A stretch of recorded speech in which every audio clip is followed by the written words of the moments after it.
And once again, I'd like to thank all of the speakers this evening. If we could give them one more round of applause.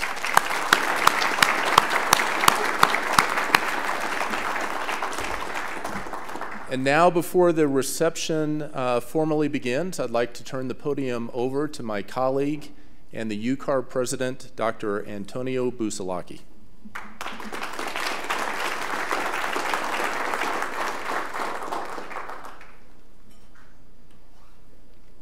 So thank you, Jim, and good evening and welcome to all. For those of you that know me, I like the wine theme that's been emerging tonight. I never knew until this evening that I was channeling Walt Roberts. But as the last speaker, as Jim said, I'm standing between you and a drink, so I'll keep my remarks brief.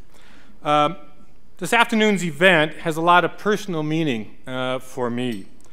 To this day, much like Cliff, I can vividly recall my first visit here to NCAR in 1978 when I was a 21-year-old, wet behind the ear graduate student. While driving up that road up to the Mesa Lab for that very first time, I was truly in awe of this facility. Not just the architecture, but the talent that was in this building. I was less in awe when I drove back down the road at 2 o'clock in the morning to my room at the Lazy L Motel on 28th. In fact, the computing that I did for my master's and PhD thesis, here are the cards from right down there on the Cray 1 machine, and I'm afraid to drop this because I'll never be able to put them in order if I can find a card reader again.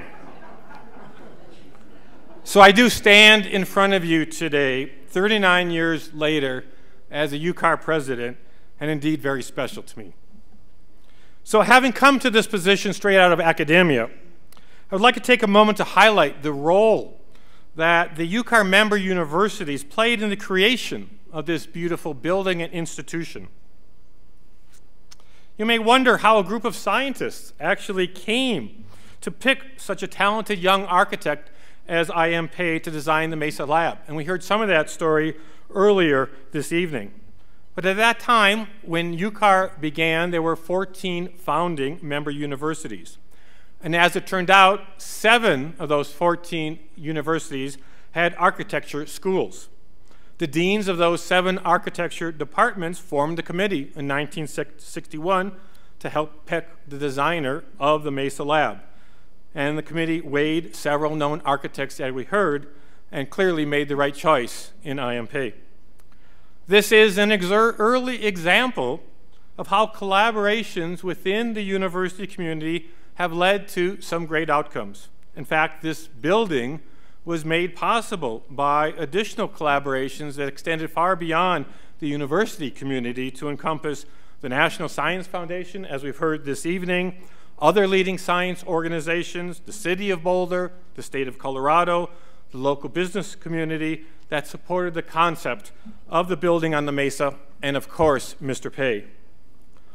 When the Mesa Lab was dedicated in 1967, the first chairman of NCAR, Henry Houghton, also remarked that the importance of partnerships that resulted in this building, he said that this was not, it could not have been the result of a small group of proponents. Rather, it has been achieved by the possibly unprecedented cooperation and support of many individuals and agencies from both public and private sectors. While he was talking about this building, he could also have been describing what makes our organization so special to this day. Over the years, NCAR and NCAR have focused on innovation and diverse partnerships. This collaborative approach has played a major role in advancing climate, weather, water, air quality, space weather, and other Earth system phenomena. Our partnerships have led to truly landmark advances in understanding the climate system, severe storms, space weather, wildfire, droughts, and many other critical aspects of the planet that we live on. The science done right here in this building, in the other buildings within the organization, in collaboration with our partners, helps to protect life, property, support economic development, and national security. As our partnerships have continued to strengthen, the original group of the 14 member universities has grown to 110 member universities, and just this year, 7 more universities have applied for membership. 50 years ago, at the original dedication of the Mesa Lab, Walt Roberts said, as listed in your program, "I know we can create around this building as a focus a research program of the highest quality, dedicated to the common goal of the atmospheric sciences for the welfare for all of the people on Earth." I think we can all agree that the work at NCAR, UCAR, and our partners has indeed advanced the atmospheric and related sciences with myriad benefits to society. And I believe we can look forward to even more landmark advances in the future.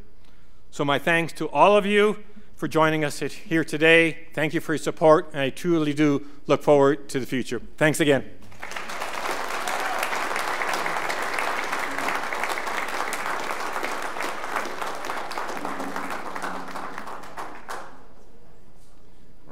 Thank you all very, very much for coming, and please enjoy the rest of the evening and enjoy the reception. Thank you.